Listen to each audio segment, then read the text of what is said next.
Postal ballot নিয়ে কোনো ধরনের ছাড় কাউকে দেয়া হবে না, কোনো অবস্থাতেই কোনো ধরনের ছাড় দেওয়া হবে না যদি কাউকে পাওয়া যায় এটার সাথে সম্পর্কিত।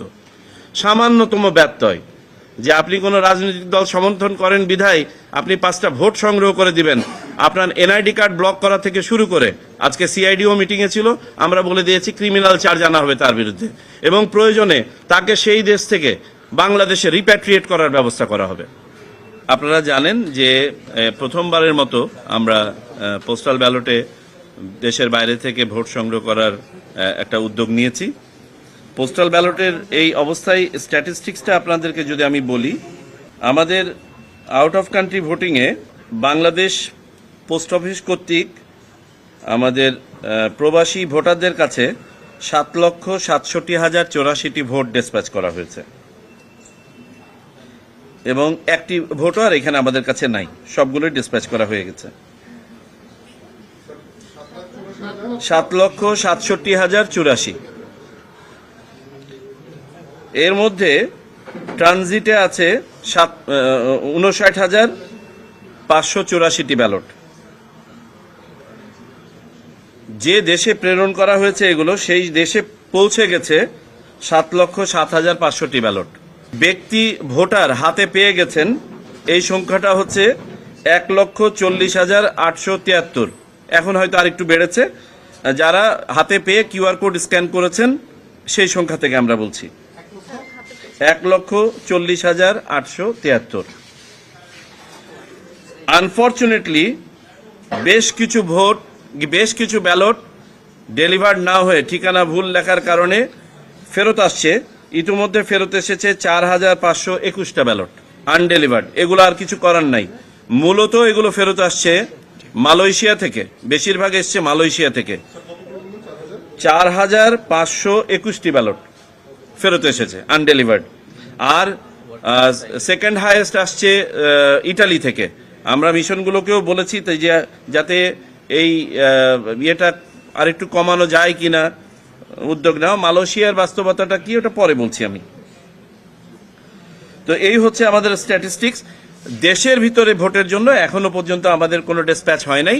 এই ডিসপ্যাচটা হবে আপনার 21 তারিখের পরে, প্রতীক বরাদ্দ হওয়ার পরে, চূড়ান্ত ভোটার তালিকা প্রকাশ হওয়ার পরে।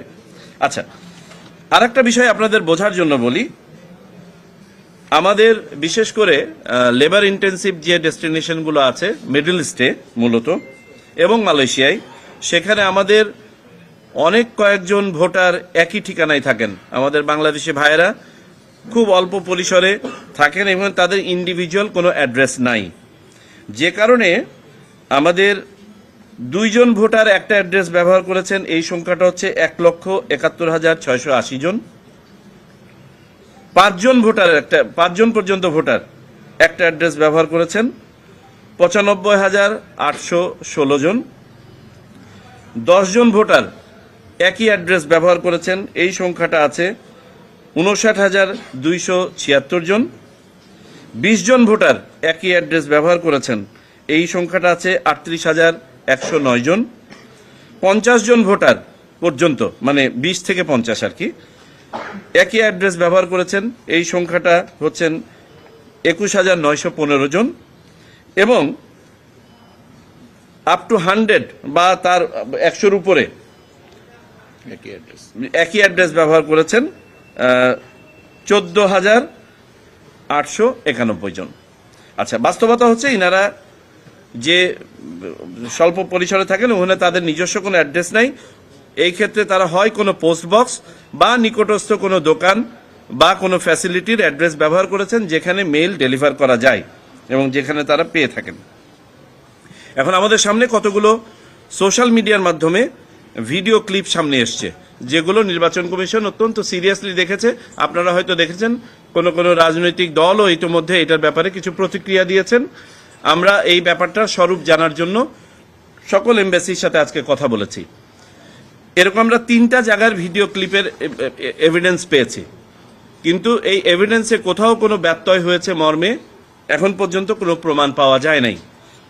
তো ডেস্টিনেশনগুলো একটা ছিল বাহরাইনে গত 11 তারিখে এরকম একটা ভিডিও যেখানে এই যে গ্রুপ ডিস্ট্রিবিউশনের ক্ষেত্রে এটা পাওয়া গিয়েছিল, এখানে যেটা হয়েছিল পোস্টম্যান ওই এলাকায় বসবাসরত সকল বাংলাদেশির যে সীমিত পরিসরে, এই সংখ্যাটা হতে পারে 160, হতে পারে 233, কারণ দুই অ্যাকাউন্ট থেকে দুটো নাম্বার পাওয়া গেছে। আমি কিছুক্ষণ আগে আমাদের মাননীয় রাষ্ট্রদূত মহোদয়ের সাথে কথা বলেছি, ওনারা এই নিয়ে একটা রিপোর্টও চেয়েছেন। ওনারা বাহরাইন পোস্টকে একটা নোট ভার্বালও দিয়েছেন, সেই নোট ভার্বালে ওনারা উত্তর চেয়েছেন যে এটা কেন হলো। তবে পরবর্তীতে তার ম্যাক্সিমাম ব্যালটই আবার এমবাসিতে ফেরত এনে বাহরাইন পোস্টকে দিয়ে দেওয়া হয়েছে এবং বলা হয়েছে ইন্ডিভিজুয়াল ভোটারের কাছে পৌঁছাতে। আচ্ছা, এখন বাহরাইন পোস্ট যেটা করবে, তাদের একটা পদ্ধতি আছে, সেটাকে তারা বলে সিপিআর, যেটা আমাদের ন্যাশনাল আইডি কার্ড ইকুইভ্যালেন্ট। সেই সিপিআর না দেখানো পর্যন্ত কারো কাছে কোনো ব্যালট দিবে না। তাতে প্রয়োজনে সেই ব্যালট যদি বাংলাদেশে আনডেলিভার্ড ফেরত আসে, কিছু করার নাই, কারণ আমরা ইলেকট্রাল ইন্টিগ্রিটিটাকে নষ্ট হতে দিতে পারি না। সৌদি আরবে আমরা কথা বলেছি, সৌদি আরবে এই ধরনের কোনো ঘটনা ঘটে নাই এখন পর্যন্ত। আমরা যে সোশ্যাল মিডিয়ায় যে ক্লিপগুলো দেখতে পাচ্ছি, দুই একটা অসমর্থিতভাবে সৌদি আরব বলা হচ্ছে, এখনো পর্যন্ত এগুলো ভেরিফাই করা যায় নাই। আমাদের মিস ইনফরমেশন সেলও এগুলো নিয়ে কাজ করছে, প্রকৃতপক্ষে সম্ভবত এগুলো ফেক। আচ্ছা, সৌদি আরবে বিতরণের পদ্ধতিটা আপনাদেরকে বলি, হয় তার ইকামা, আর তা না হলে তার 5 ডিজিট কোড ছাড়া কোনো ব্যক্তিকে এই মেইল হস্তান্তর করা হবে না। ওমানের সাথে কথা বলেছি, ওমানে একটা ভিডিও এসছে এবং এই ভিডিওটা সঠিক। ওমানে আপনার মূলত আপনার বাল্ক হিসাবে ডিস্ট্রিবিউশন হচ্ছিল, যে ওই যে যেটা বললাম, এক জায়গায় অনেকজন থাকেন, তারা মূলত পোস্ট বক্স ব্যবহার করেছেন। সো পোস্ট বক্স দিচ্ছিলেন। এই ঘটনার পরে সবখানে হয়তো ভোট, যেটা ওই যে বাল্ক ইয়েতে দেওয়ার পরে যখন ভিডিওটা আসলো, আমাদের ওমান এমবাসি আবার কথা বলেছে ওমান পোস্টের সাথে, তাদেরকে বলে দেওয়া হয়েছে যে আইডি কার্ড বা পাসপোর্ট দেখানো ছাড়া না দিতে।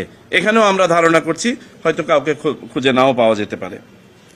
এবং বর্তমানে ওমানে ইভেন হাজব্যান্ড ওয়াইফের কাছেও আর হস্তান্তর করা হচ্ছে না কোন অবস্থাতে, একই ইয়েতে। আচ্ছা, এই গেল ওমান। কুয়েতের ব্যাপারে বলি, কুয়েতে একটা ভিডিও পাওয়া গেছে, নিশ্চিত করা হচ্ছে যে এখানে কোনো ধরনের ব্যত্যয় হয়েছে কিনা। এখন পর্যন্ত কোনো ব্যত্যয়ের কোনো বিবরণ পাওয়া যায় না। তো কুয়েতে যেটা ইন্টারেস্টিং, আমরা একটা জিনিস জানতে পারলাম যে কুয়েত পোস্টে আমাদের প্রচুর বাংলাদেশি চাকরি করে। অফিসার পর্যায়ে ম্যানেজাররা হয়তো বা কুয়েতি বা অন্য, আর নিচের লেভেলে এই পোস্টম্যান বা ডাক হ্যান্ডলিং এর সাথে ম্যাক্সিমামই বাংলাদেশি। ওনারা এই সর্টিং এর সময় ভিডিও করে বিভিন্নখানে হয়তো বা দিয়েছেন উৎসাহবশত। এই ভিডিওগুলোকেও কেউ হয়তো এটা ওই এলাকার, এটা ওই এলাকার, এইভাবে ছড়ানোর চেষ্টা করছেন সোশ্যাল মিডিয়াতে। আবুধাবিতে এখন পর্যন্ত কোনো ধরনের সমস্যা হয় নাই, দুবাইতে কোনো সমস্যা হয় নাই, কাতারে কোনো সমস্যা হয় নাই, মালয়েশিয়ায় কোনো সমস্যা হয় নাই, অন্য পৃথিবীর কোনো ডেস্টিনেশনে আর কোনো সমস্যা হয় নাই। আর যেগুলো আমরা বললাম, এগুলো সমস্যার চেয়ে আমরা বলবো যে বাস্তবতা বললাম সেই ইয়েতে হয়েছে। আমরা ক্যাটাগরিক্যালি সবাইকে বলে দিয়েছি যে কোনো অবস্থাতেই যেন ইলেকট্রাল ইন্টিগ্রিটি নষ্ট না হয়। আর দ্বিতীয়ত, এটার সাথে আমাদের বাংলাদেশ হিসেবে আমাদের ভাবমূর্তি এবং আমাদের লেবার মার্কেট জড়িত। এই ধরনের কোনো ঘটনা যদি ঘটে কোথাও, তাতে করে আমরা শুধু আমাদের দেশের ভাবমূর্তি ক্ষুণ্ণ হবে না, এতে করে আমাদের লেবার মার্কেটও ক্ষুণ্ণ হবে। এমন অবস্থায় আমরা সবাইকে বলেছি, কোনো অবস্থাতেই কোনো ধরনের ছাড় দেওয়া হবে না যদি কাউকে পাওয়া যায় এটার সাথে সম্পর্কিত। সামান্যতম ব্যত্যয়, যে আপনি কোনো রাজনৈতিক দল সমর্থন করেন বিধায় আপনি 5টা ভোট সংগ্রহ করে দিবেন, আপনার এনআইডি কার্ড ব্লক করা থেকে শুরু করে, আজকে সিআইডিও মিটিংয়ে ছিল, আমরা বলে দিয়েছি ক্রিমিনাল চার্জ আনা হবে তার বিরুদ্ধে, এবং প্রয়োজনে তাকে সেই দেশ থেকে বাংলাদেশে রিপ্যাট্রিয়েট করার ব্যবস্থা করা হবে। পোস্টাল ব্যালট নিয়ে কোনো ধরনের